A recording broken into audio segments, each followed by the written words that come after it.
রাশিকে যে ভালো মানুষের রূপ দেখিয়ে এসেছে সে সবটাই মুখোশ ছিল। রিকের বানানো কাস্টার্ড যে রাশির কোনো ক্ষতির জন্যই সেটা বুঝতে আমাদের অসুবিধা হয় না। এরপর রিক রিচপুর ছেড়ে চলে যায়। রাশি গ্রামের মানুষের পাশে দাঁড়াবার চেষ্টা করে, তাদেরকে বোঝাবার চেষ্টা করে যে সে রিচপুরের মানুষের পাশে আছে।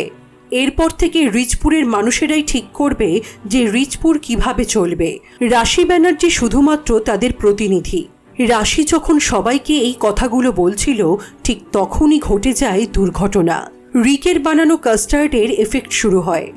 গর্ভবতী রাশির শরীর থেকে রক্ত পড়তে শুরু করে, অজ্ঞান হয়ে যায় সে। এখানেই শেষ হয়ে যায় রাজনীতি ওয়েব সিরিজের সিজন 2 আবার রাজনীতি। আবারও অপেক্ষা সিজন 3 এর। এই ভিডিওটা ভালো লেগে থাকলে please to like, comment, share and please don't forget to subscribe flame it. দেখা হচ্ছে পরবর্তী ভিডিওর সাথে। ততক্ষণের জন্য বাই বাই।